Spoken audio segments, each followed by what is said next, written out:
Guide Dogs for the Blind. Canadian Client Town Hall, June 2024. Guest speakers each appear in front of blue virtual backgrounds that feature a white Guide Dogs for the Blind logo. All right. Hello, everybody. Looks like we're just about ready to get this webinar started, and we're going to give a moment for folks to join. It's just now 4:01 here on the West Coast. So good afternoon, good evening for those that are on the East Coast. I see our numbers continuing to increase a little bit, so just wait for that before we get started. All right, well, I think we can get started with some housekeeping items and then some introductions. Hello, everybody. My name is Lauren Kenny. I'm the Director of Client Experience here at Guide Dogs for the Blind. I've been with GDB in various roles for about 16 years, and I'm joined by a great panel of folks here from Guide Dogs that we will introduce to you in just a moment. Before we do that, I did just want to go over some housekeeping for everybody. First, I did want to make sure that everyone knows that the town hall is being recorded, and that will allow us to provide a recording of the meeting later for folks who are not able to attend live today. So when that is available, we will make sure to send it out so everyone has access to it. I also did want to just talk a little bit about the schedule for today. So as I said, we will start with introductions. We have information to share with you. And at the end of our meeting today, we will have a question and answer session. A few of you did send questions in ahead of time, so where possible, we've built those into our presentation for today. And want you to know that the Q&A feature in the webinar is live. So if as we go along you have questions that you didn't previously submit but are now on your mind, please go ahead and put those in the Q&A. We don't have the chat feature, but we do have the Q&A. Ryan Garrett, who is here with us from our admissions team, will be monitoring that. He will respond to questions. As we go along, if there are things that feel like they should be answered directly to you in that Q&A, and we'll also look for any items in there that might be applicable or of interest to folks, to everyone, that we can also answer at the end. So I think that covers most of the housekeeping. And so at this point, I'm going to go ahead. I'm going to hand things over to Melanie Harris, who is our guide dog, one of our guide dog program managers. Well, have we experienced our first technical difficulty? I think we might have. I think Melanie, we might have lost Melanie for a moment. I'm sure she'll be back. Caitlin, should we turn over to you for some introductions? Absolutely. Hello, everyone. My name is Caitlin Cherney, and I am the Guide Dog Program Manager here on the Oregon campus. I've been with Guide Dogs for 10 years, and it's very nice to be here this afternoon to meet with all of you. I'm going to start introducing some of the other folks that are on this town hall with us, starting with our field service managers. So let's see, I'm going to start with Lucy. Can you introduce yourself, please? Good afternoon or evening, depending on where you are. I'm Lucy Waite, and I'm a field service manager. I've been with Guide Dogs for 27 years, and I'm located down in San Diego County, California. Thank you, Lucy. Lauren? Hi, everyone. This is Lauren Ross. I am also a field service manager, and I've been with Guide Dogs for 30 years, and I am located in the Washington, D.C. area. Thank you, Lauren. Will? Hello, everyone. My name is Will Henry. I'm also a field service manager. I live in Palmetto, Florida, and I've been with GDB for 8 years now. Thank you, Will. Michelle? Hi, everyone. This is Michelle Clybourne, and I've been with GDB for 27 years, and I'm based out of Denver, Colorado. Thank you. And Charles? Hello, everyone. This is Charles Nathan, Field Manager. I'm based in Atlanta, Georgia, and I've been with Guide Dogs for the Blind for 35 years. And a familiar name to all of you, Chuck. I think that your microphone is not on, Chuck. Sorry, I'll try again. Hello, everyone. I am the Field Service Manager for the Great Lakes states and Canada and parts of Greater Seattle right now. And I've been with Guide Dogs for 33 years. Good to see all of you, or to hear from all of you later on. Thank you. Thank you, Chuck. I do have one more person to introduce, but I'm actually first going to have our directors of training introduce themselves. Cheryl, would you like to start? Sure. Thank you, Caitlin. I'm Cheryl Vincent, Director of Training and Field Services. I work out of the Oregon campus, and I've been at Guide Dogs for 37 years. So welcome, everybody. Looking forward to hearing from you. And Vanessa. Hi, everyone. It's Vanessa.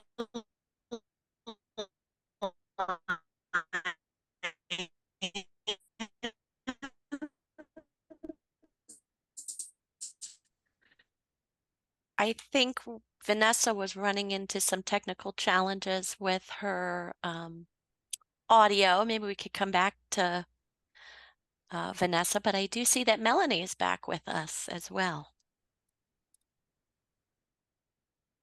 I am. Is my audio okay? Yes. Yay, technology at the wrong moment. Hi, everyone. I'm Melanie Harris. I'm the Guide Dog Program Manager based in California. And I have been at Guide Dogs coming up on my 17th anniversary.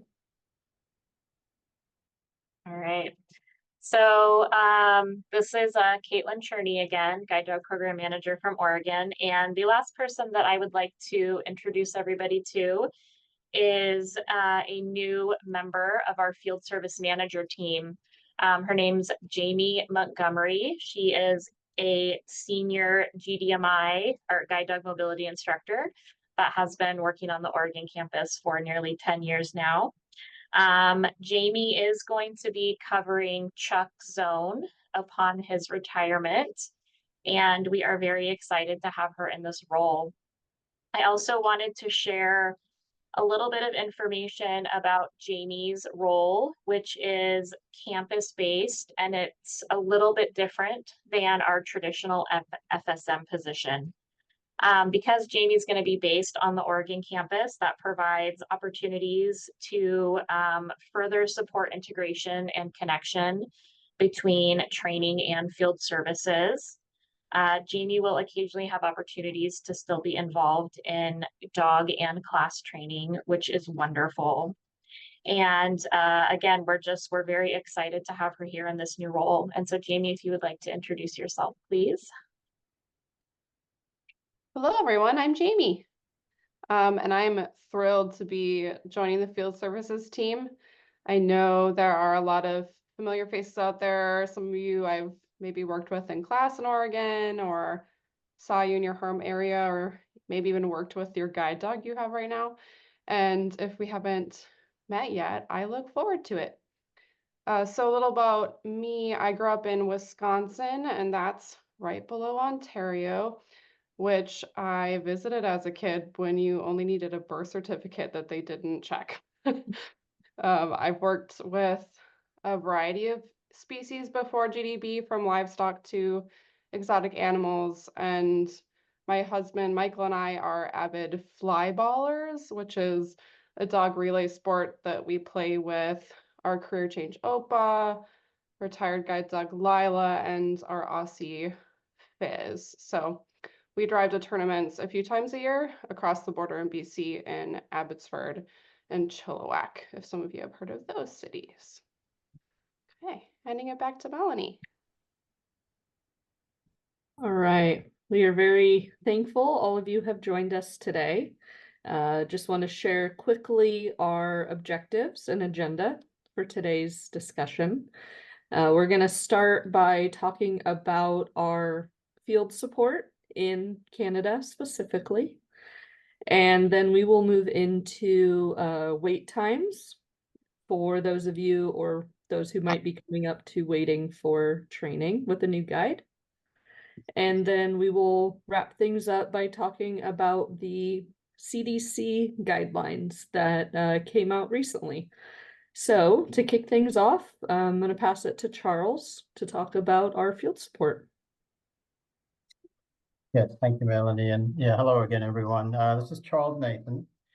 I know many of you from, as you know, I was the Pacific Northwest field manager for 14 years before moving to Atlanta last April, and I served the British Columbia for those 14 years before relocating to Atlanta a year ago. I wanted to start off by just personally, but also organizationally, just acknowledging the challenges of, you know, what our Canadian clients have experienced, you know, not only in the past year where I left. I'm assuming that was a challenge for some of you, but I shouldn't probably assume that. Yeah. But and then, you know, we know that Chuck, who's been with Guide Dogs for so many years and has endeared himself for so long to so many people, primarily on the eastern side of Canada. And then Lauren Ross, who was responsible for the Prairie States for many years. And then also we had Sam Kirkovic for 2 to 3 years, who was as you all know, was a wonderful addition to Guide Dogs. So, you know, in a relatively short period of time, we've gone from 3 field managers and Sam to no field manager based in Canada, or Chuck is still based in Canada, but obviously he'll be retiring.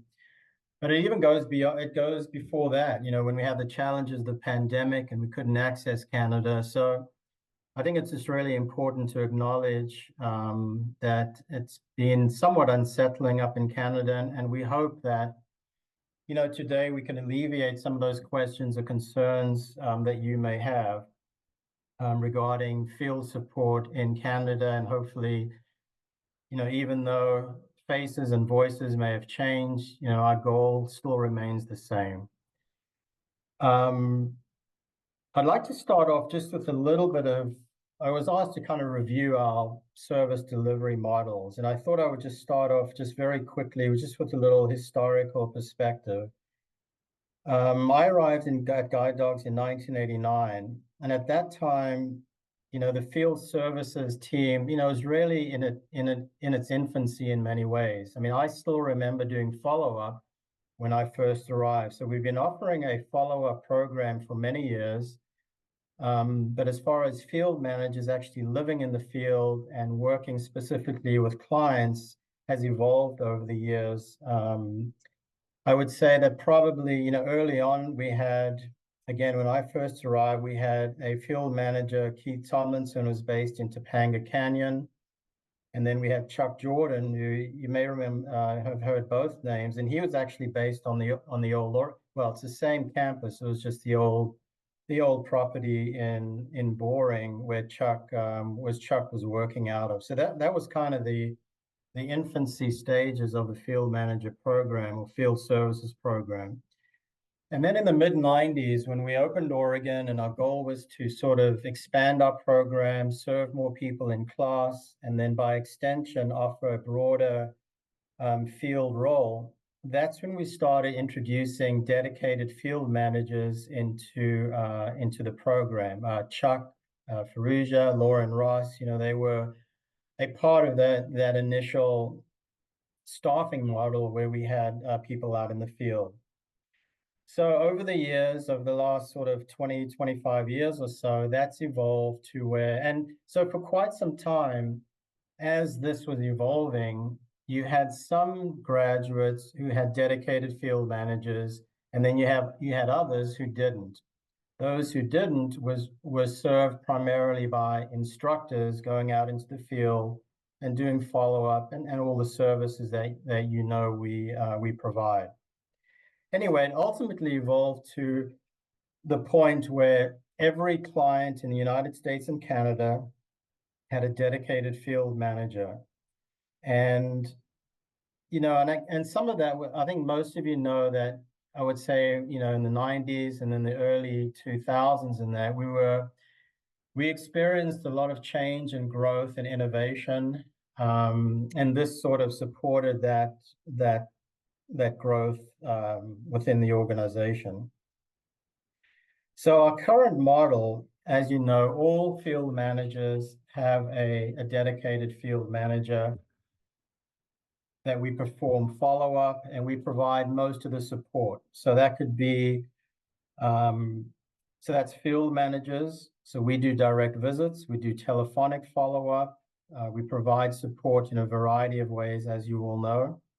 It includes instructors who you mainly see during follow-up trips. So basically, all the field managers coordinate on a sort of semi-annual basis once the training department provides us with what instructors are available from both campuses at what time.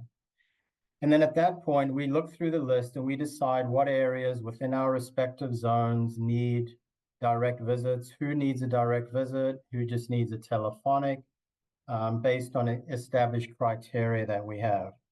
And then, of course, we have the support center, which is available to everyone Monday through Friday, 8 to 5 Pacific time.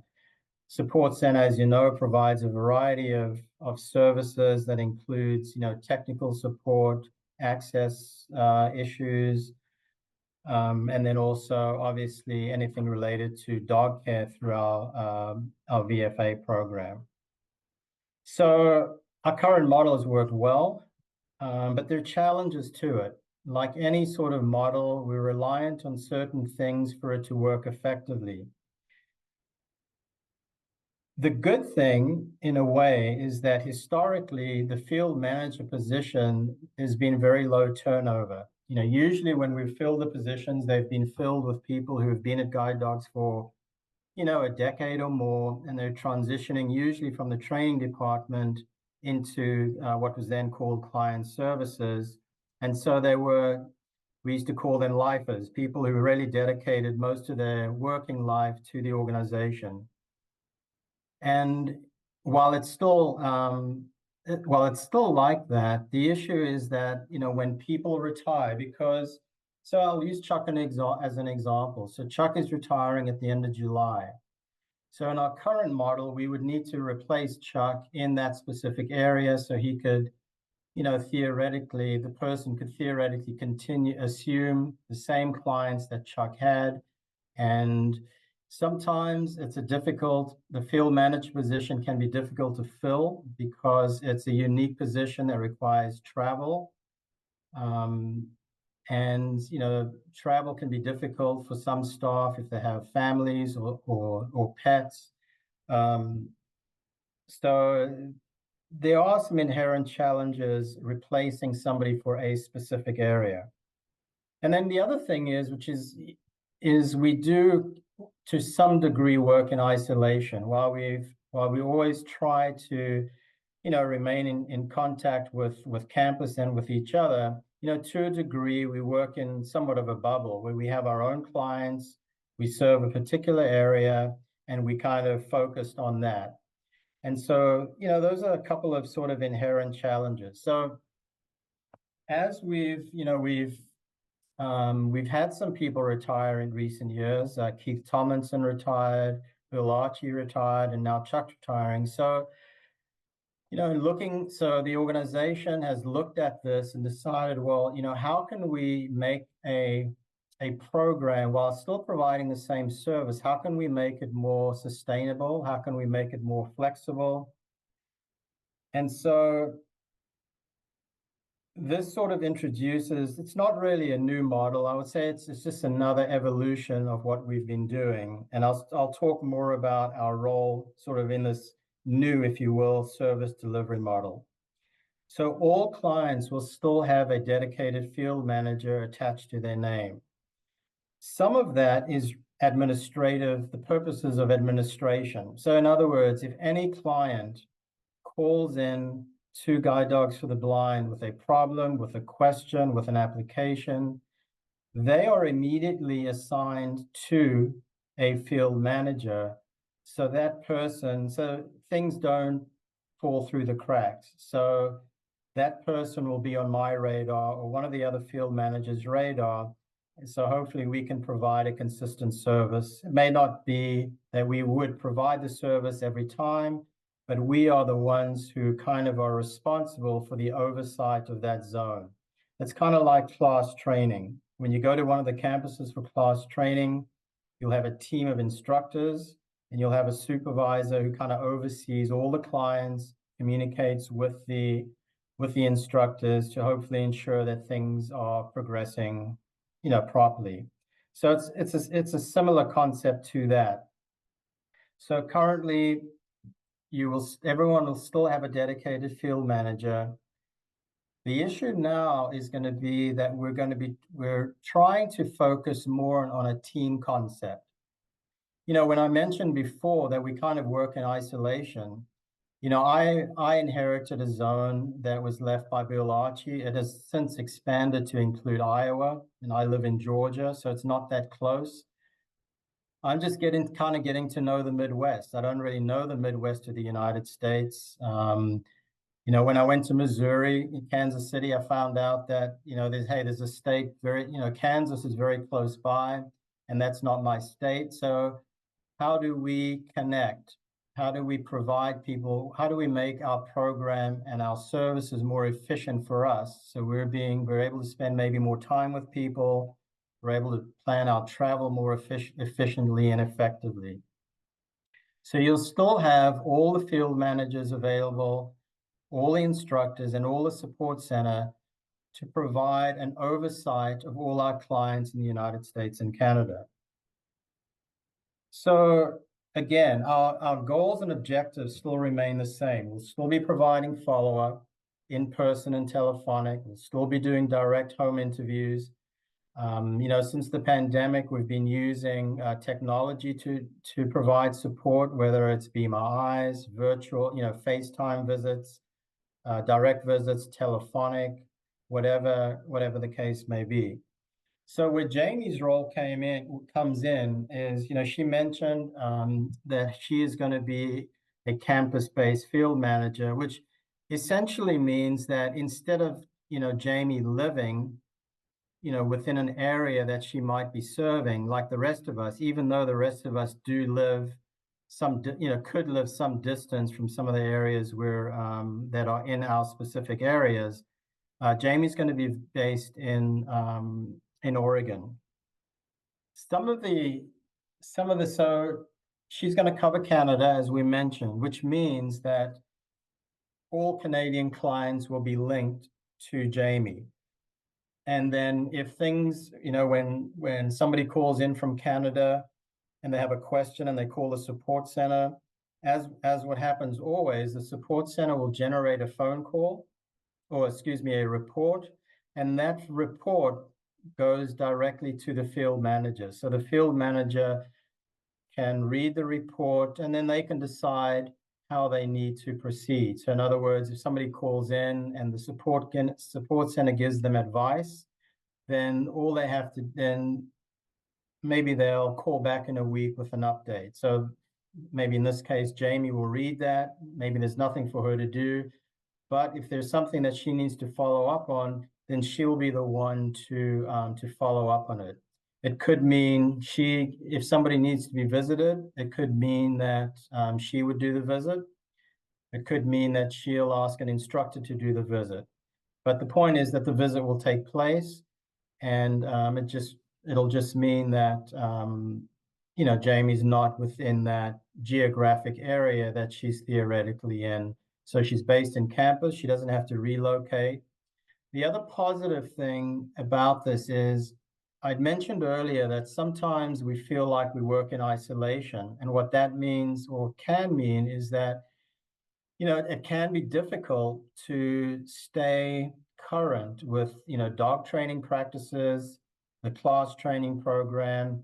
We have to sort of learn from others, if there are changes, you have to rely on a communication stream.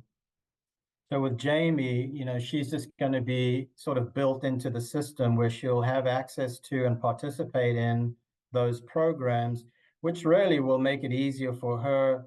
And, it should make her ability to provide instruction and oversight, even more effective to some degree. So, I think this provides more flexibility to us as an organization by having Jamie involved in a variety of areas within the organization that will hopefully be more effective and a positive contribution, a more broad contribution than what we're giving. Part of it also is, and I think going back to the understanding is that I was 14 years in British Columbia. Lauren had the Prairie States. And then Chuck, after, 25, 26 years, I think, of being a field manager is, and being in the position to develop a strong rapport because he lived close by. And, I think there's an understanding that, there's a loss that Chuck is going to leave. He's going to leave a huge void. We know that. And, I could move up to and live in Toronto and I wouldn't be able to fill Chuck's void anyway. So we realized it's change. We're hoping that it's going to, our services are going to be, it's going to be a seamless transition for our Canadian clients. And that we will be able to, continue and, and fulfill the promises that we make to you as Canadian clients. And so hopefully that clarifies a little bit. Obviously, if those who have questions, we'll be happy to take those. I think at the end is my understanding. But thank you for your time. I hope that was helpful in some way. Hi, everybody. This is Melanie Harris. Thank you, Charles. Appreciate that. I think you did a fabulous job referencing that we have a very, very large team that is here for all of our clients to meet the needs and to ensure we have the same quality service we've always had. Just to put hard and fast numbers behind it, we have the field service managers, we have our specialists, and we have our instructors. So all in all, we're looking at roughly 85 plus people that are available at any given time. So my portion, I'm going to move us into talking about the current wait times for training with the new guide. Now, a few months ago, we held another town hall, and one of the primary topics discussed at that time was this exact thing: wait time for training with the new guide. I'm not going to review everything that we said there, but if you didn't attend or if you haven't listened to that recording, I do recommend doing so. We went into depth at that time about the global and industry-wide challenges that the pandemic brought with it, and how each of those challenges contributed to longer wait times. So for today, we wanted to give a little bit of an update on a few different things that were talked about at that time. So again, referencing our March 6th town hall, we shared that we had 380 clients who had been accepted and were currently waiting for training. Currently, we have 392 clients accepted, and I do want to point out roughly 80 of those have chosen to put their application on hold for various reasons. We are continuing to focus on serving clients who have been waiting the longest, while also focusing on the most ideal dog match for each person. This fiscal year to date, so since July 1st of 2023, we have trained 183 teams, both in our on-campus classes and through our in-home training program. Another topic from that town hall was about how we're working to bring our dog population back to full production, and that is still forecasted to happen in the middle of 2025. The average wait time currently for training with a new guide is about 12 to 14 months from the date of acceptance, but I also want to recognize that may not match everyone's individual experience. It's an average. Some may be getting served sooner for various reasons, and other people who might have specific needs or preferences in a dog match, that may lengthen the wait a little bit. The important thing is that the training and field service and client experience teams, we're continuing to work together on our process of scheduling our clients for class. We are not yet where we want to be. We want to return to proactively scheduling each of you for class. We know that you're trying to plan vacations, other life events, and knowing when you're going to train with a guide dog is an important piece. This is a high priority topic for us, and we are eager to return to that process as well. We are getting closer, that's the good news, to reinstating this model, and we're looking forward to being able to celebrate with each of you when we do so. I want to wrap it up by saying thank you for your continued patience. I imagine it's not easy, and we really appreciate each of you sticking it out with us. So I hope some of that is helpful. All right, I am now going to pass it to Caitlin. Hello, everyone. Caitlin Cherney here again from the Oregon campus. I am going to briefly touch on the new CDC rules concerning importing or traveling with dogs and entering the United States. We sent out an organization-wide message in mid-May updating everyone about the new rules that had come out. At that time, the situation was very much still in flux, and there was a lot of information that was not yet available to us. And at this time, somewhat unfortunately, that is still the situation. And so there are a couple of things I can tell you, though, that will hopefully that will ensure you that we're going to try to get you the information that you're looking for as soon as possible. This has been understandably, concerning for a lot of guide dog users who regularly travel with their dogs in and out of the United States. And we know that there's been a lot of questions raised about this and concerns regarding everything from will I still be able to come get a guide dog to more specific questions about what do you need to do to travel to the United States with your guide dog. And again, while I don't have very specific answers for a lot of these questions, I can tell you one thing for sure is that it's not going to mean that you cannot come to campus to get a dog. It should not impact that. And so I hope that that little bit of information at least will put some of your minds at ease. I also am happy to share that GDB did draft a letter to key legislators with our response to the new rules. And the IGDF, the International Guide Dog Federation, has also submitted a similar letter.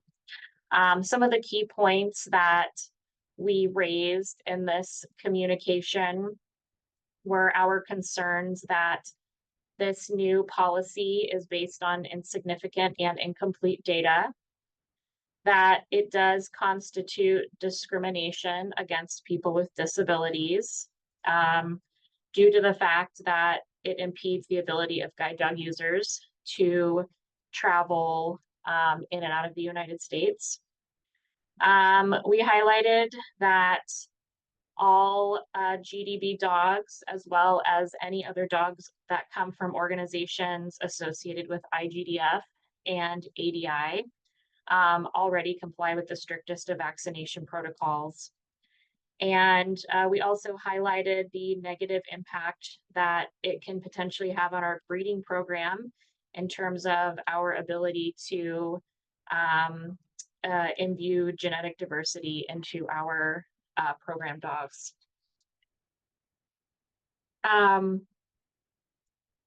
I can also tell you that the Canadian Kennel Club has been very, very active in advocating on behalf of their members, and that they have actually made a little bit of progress in terms of what they have been able to accomplish. While I don't have any very specific details about that yet, I can tell you that we are continuing to monitor any changes that come about within this policy, and we will continue to keep you all informed as we get more information. And then lastly, depending on how things evolve, it's very possible that we may have another town hall focused strictly on information regarding the new CEC guidelines. So thank you for that. And I think now I am going to have Ryan Garrett come on, and he is going to monitor our question and answer session. Thank you, Ryan. All right. We have just two. First one, Krista asks, does this mean in-person visits are only by request now? Hi, everyone. This is Cheryl Vincent again. I'm going to answer one of these questions here regarding the in-person by request. No, nothing has changed that way. It's the same as it has been. Typically what happens is instructors will get a list of follow-up clients they see, and these are given to them by the field service managers. And the field service manager decides, looking at the history of and how long the person's had their dog, who might be eligible for a telephonic or for an in-person request. And that's kind of built into the system. So the in-person visit can be either the field service manager or one of the instructors. As Melanie mentioned, we have a huge number of people available to do follow-up visits. And that's pretty much how it's been for a long time. Okay, I'll get a little old school here. You know, as I mentioned at the very beginning, I've been at Guide Dogs for 37 years. So pretty much just a tiny bit longer than Charles. And I've also seen a lot of changes over the years. And currently what has happened is the majority of visits are currently being done by instructors. They're not being done by field service managers, even though the field service managers for sure do a whole bunch of visits. But think about it, they're managing the whole zone. You know, they're managers. So even though some people are getting to see their field service managers directly, not everyone is. So a lot of instructors are currently already doing that, and that's not going to change. We're going to still have a mix of instructors visiting people and our field service managers. So that's all pretty much the same there. Hope that answered the question about that. 1 second. And as far as the other question, Ryan, I'm just going to jump to that one about Jamie. For those who've been waiting longer periods of, congrats, contact Jamie directly, or must we always go through the support center? Until now, field service managers have always been directly accessible. Either way is fine. Our support center has a great staff who take care of a lot of phone calls and can answer a lot of questions that come in. So that is one option, but also contacting the field service manager is also an option. And then they might decide whether they're going to go out and visit if need be, or contact the person, or whether they'll have an instructor do that. So hope that answered your questions. All right. Does this mean yearly check-ins done by phone instead of in person? I'm happy to answer that. This is Caitlin Cherney. The sort of cadence at which you all have been accustomed to getting visits and check-ins from your field service managers or other guide dog staff is not going to change. So the first 2 years after graduation that you guys are a new team, we will still do direct visits with everybody. There is going to continue to be the option for telephonic follow-up,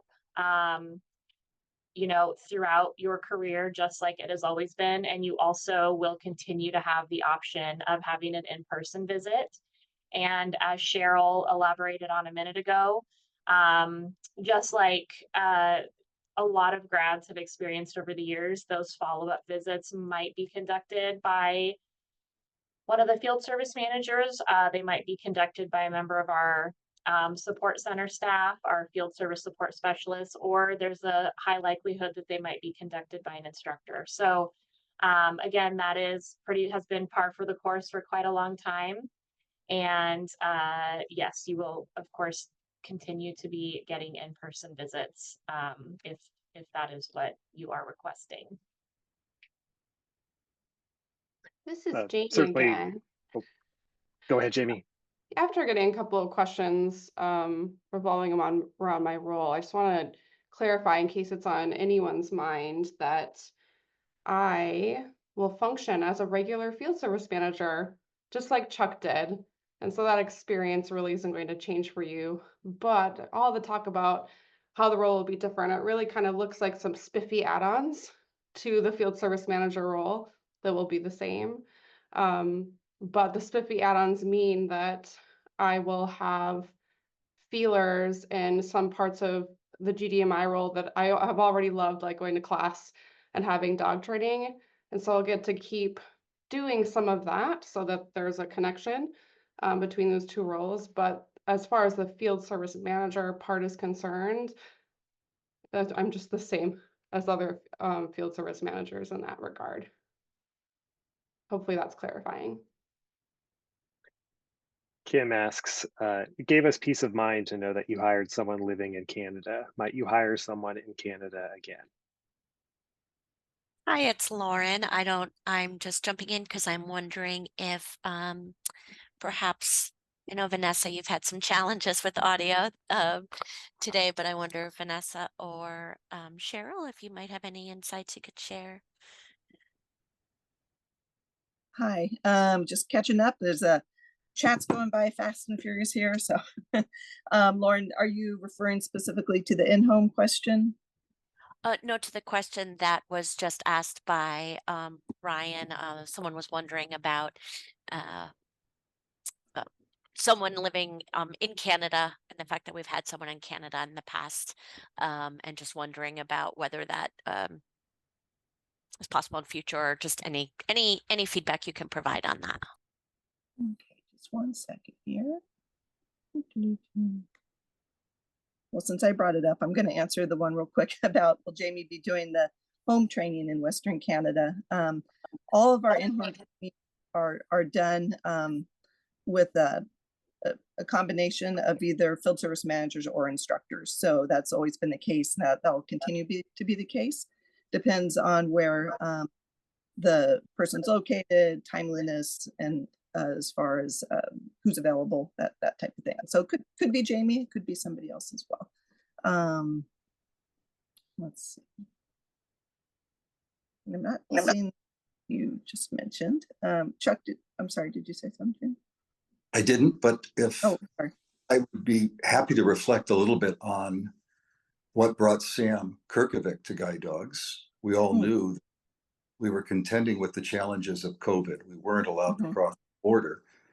Our concern at the time was, how do we provide an equal and broad service to our Canadian clients, specifically if there were emergent needs. Getting back to the question about will we receive in-person visits?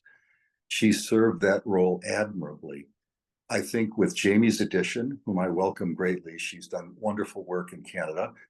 At this time, at this quiet time,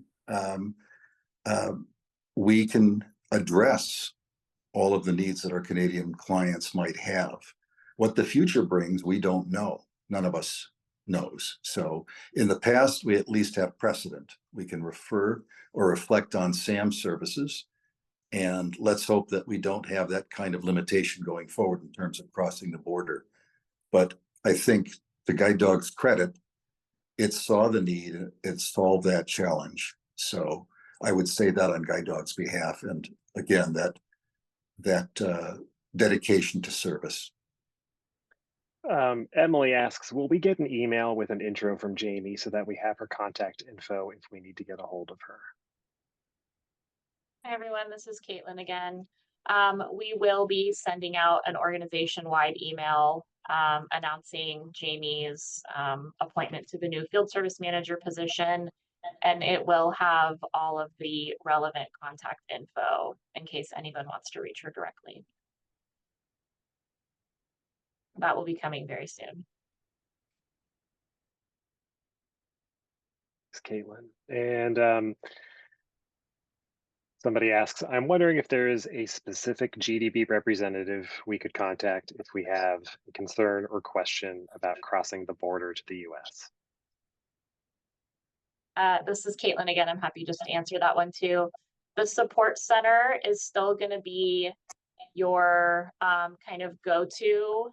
They're going to be the best place for you to reach out to get information and assistance with that. Again, anything concerning the new CDC rules, we still don't have a lot of information at this time, and that includes the support center, unfortunately. But as we get new information, we will of course make sure that our support center staff is up to date on the most current information so that they can assist anyone calling in to get assistance with what they need for border crossings. All right, and after a flurry of questions, I think they're all answered. Hi, it's Lauren jumping back in. I did see, sorry, Ryan, don't mean to steal your thunder there. I did see someone just check in, excuse me, and ask if there is anything that they can do or you all can do to support us in regard to CDC regulations. Or to support in general in terms of that regulations. And I'll take a stab at answering that, and please anybody else jump in, but appreciate the ask. And I think that there's, right now, organizations like IGDF and ADI, and we are all trying to figure out the best way and most effective way to advocate on behalf of clients. Part of what we'll need to do is keep you informed about that, and which will also include, is there something that that you might be able to do advocacy wise, or information that you can help spread? So I would say stay tuned, and we'll let you know. Of course, we appreciate working together on this. And a nice welcome aboard, Jamie.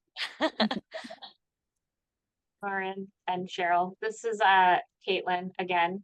I just wanted to, before we end our town hall session here, just kind of reflect on, well, I guess acknowledge first that, again, to all of our Canadian clients, we absolutely understand that it feels like a lot of things are changing.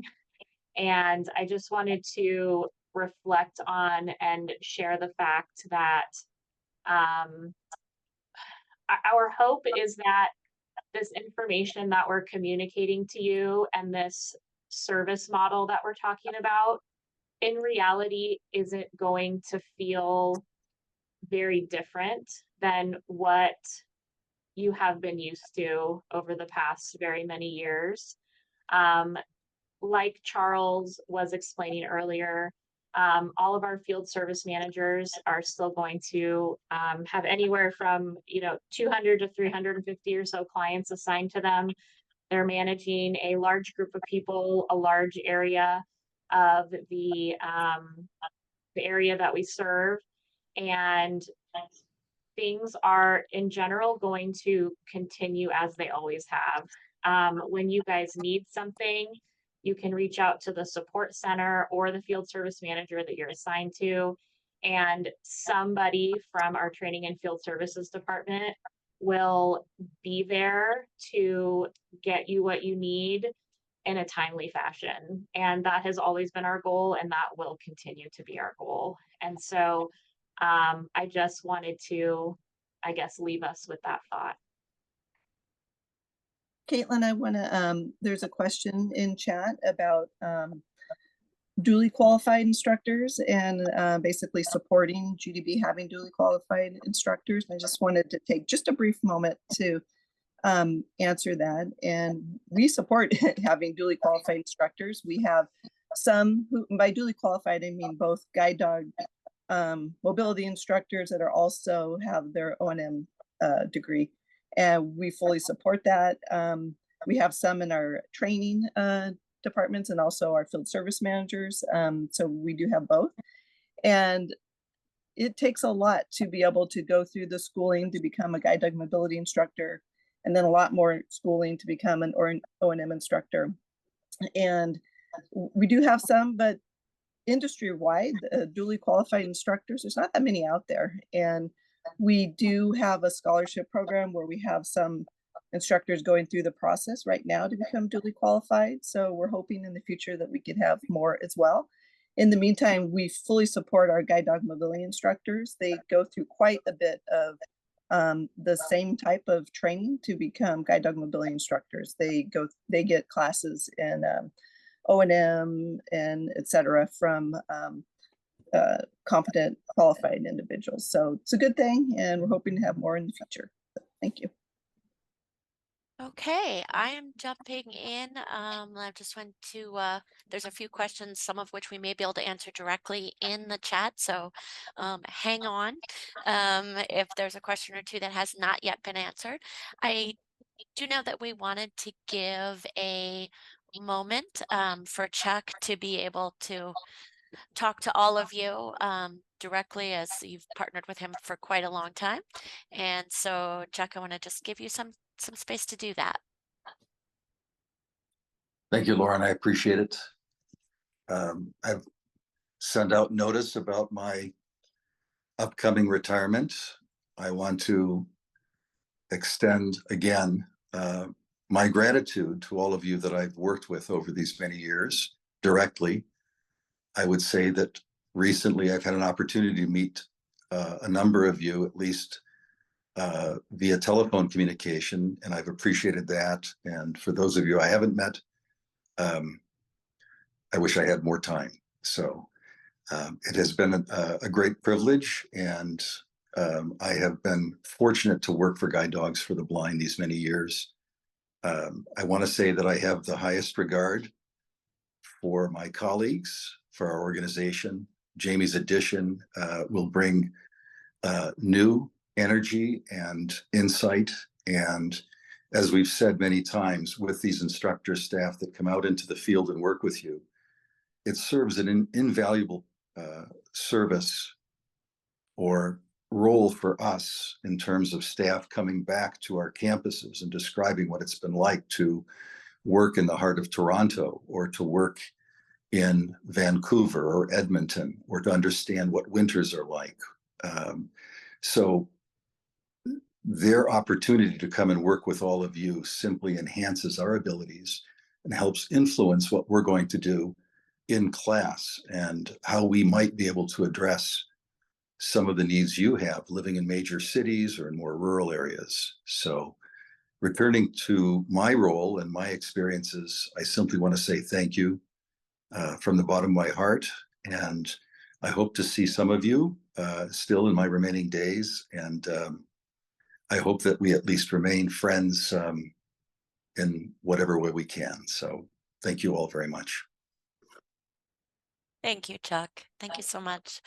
It's Lauren, and I am just going to turn things back over to Caitlin and/or Melanie if there's any last minute pieces you want to talk about. I will just remind everybody again that there will be a recording of this webinar that will be made available. We will also have a transcript that usually does take just a little bit longer to make sure we have it completely accurate, and we will get those to you as soon as we are able. But Melanie, I see you are on camera, so I'll turn to you.